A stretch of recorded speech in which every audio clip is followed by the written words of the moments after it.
camera angle. And we'll run the file across here a couple more times just to show you exactly.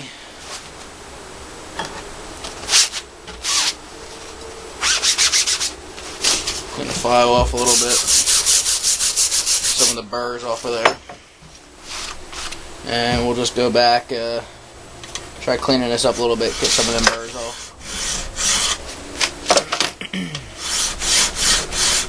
So this is pretty much the technique. Just making sure it's level. So you get a nice flat blade. You don't want a lot of pressure because then the file will dig in. But you want to keep doing this.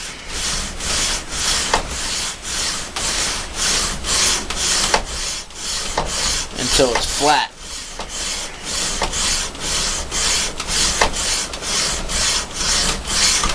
And all the imperfections are out of the blade.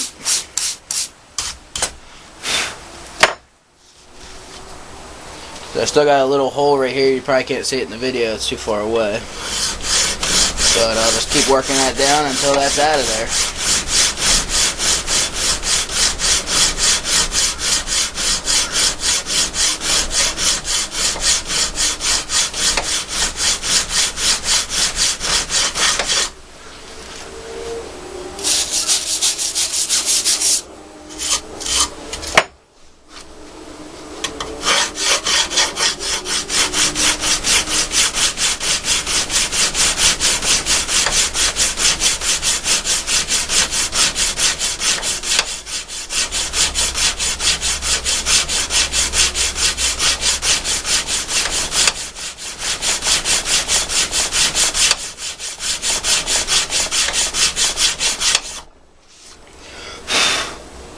Just barely there, it's almost gone, so we'll work a little more.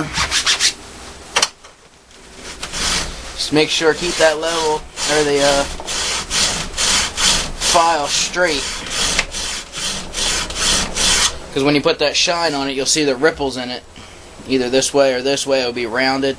And the sunlight will reflect any edges that you rounded off. So you want that thing nice and straight, flat.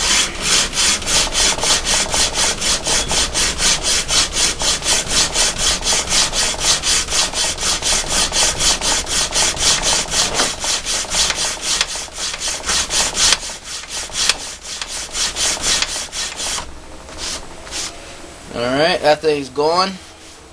Now I'll take, I think I got some 80 grit sitting here somewhere.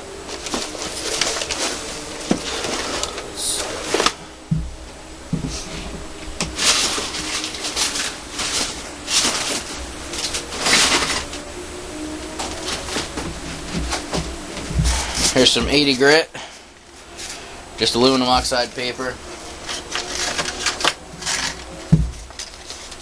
And we'll take that the same way. And the other one, you just wrap it around, get a nice cream cliss edge on the bottom. As long as that bottom's flat, that's all you need. I just use a piece of oak, a little 3/4 inch piece of oak. Put it on there, wrap it around, pull it tight as you can, and when you lay it flat, this flat part will ride right on there. Now I usually use gloves. I cut myself a lot, but I haven't put a bevel on this yet, so it's still pretty blunt. And I'll work it with the 80 grit till you get the file marks out of it. And once the file marks are out, then you keep going down. You step it down 120, 220, then I go right to 400, and then 600 is what I usually finish with. Gives a nice blade, it's workable, it's not super shiny, but just keep doing this for a little while, just make sure it stays flat.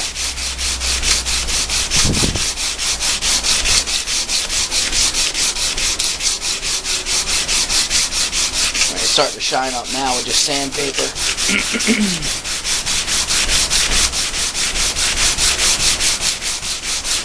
Usually the stuff on the bottom down here, this edge is going to be beveled anyway, So I gotta hit that with a file. Usually I'll get everything done and then sandpaper it, but just for demonstration purposes, try to get this last screw out of it here.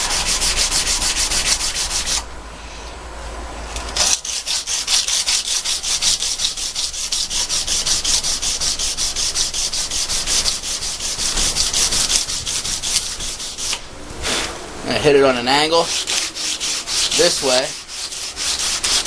and that will let you know which ones are still too deep.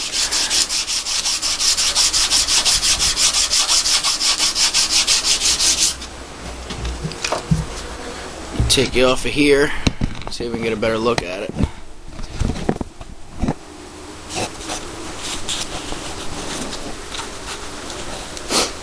See if this thing will focus any better than the other one. So you can see the scratches, the diagonal scratches, and you see the real deep ones that go north to south. Right here, there's a real long one that comes down. That will come out in the bevel when I put the bevel into it.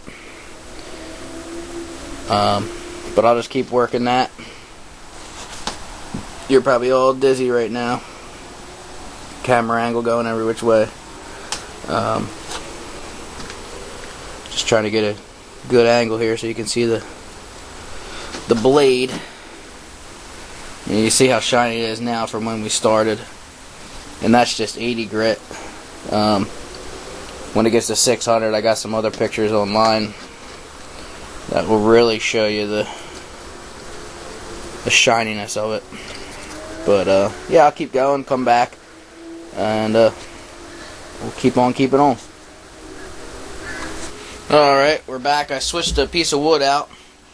This one has a little inset in it to set the blade into, so I can work on the backbone. So, find my file here. And do the same thing.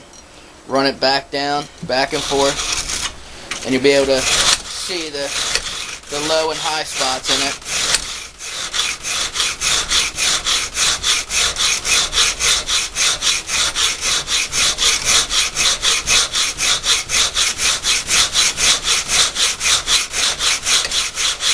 You can see the low spots are black, the high spots are silver in the blade. So I'll just keep working that till I got all silver. And then I'll shape it from there.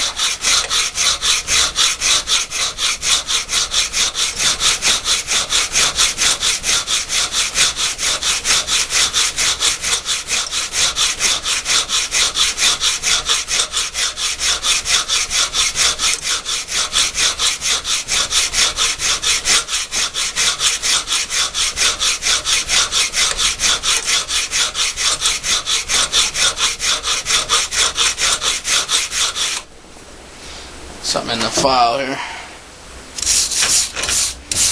Clean it up a little bit. Once these pieces get in there, just tears the piece of metal apart. These are softened.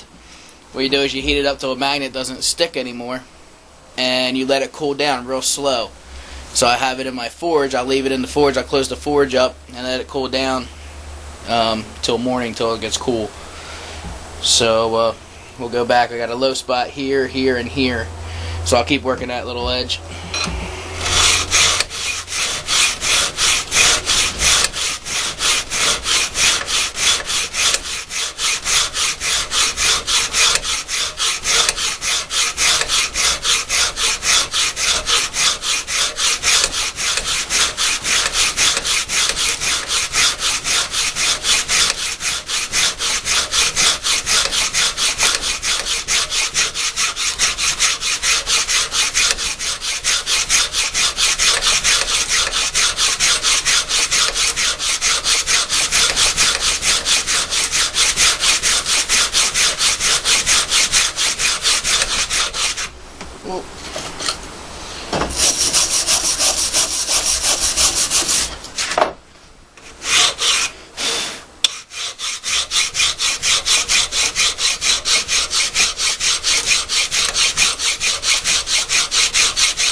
pretty much gone.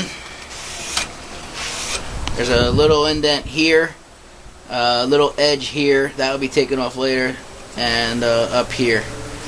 So now I got a lot of it pretty much caught up. Now, just for safety's sake, I usually take and sand these edges up a little bit. They're very sharp.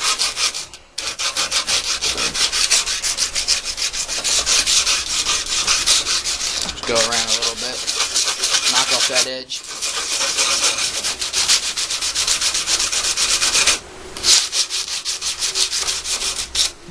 Okay, then I'll take a look at it, I'll take it out. Trusty C-clamp. And you can, let me see if you can see the edge here. Now you can see the edge. You see the little spots in it. There's one here and one there. I can get them out later once I put the shape into the blade. So, I don't know if I'm going to do a drop down or just leave it kind of straight, but I'll just run that file right here to try to take out this little hump and go from there. This was the other side of the blade. I started putting a little bit of bevel in it, but there's still a big divot right there, and I mean, it's pretty clean. The point of the blade, let's see if we can get it into focus here. Just has a little nug out of it, but I'll probably bring that back a little bit, get to a nice point, try to flatten the blade out best I can. But this is a decent sized knife, decent sized handle, so we'll go from there. Maybe spread mayonnaise or butter or something like that, keeping the rustic end best I can. Got this one pretty decent. The other one,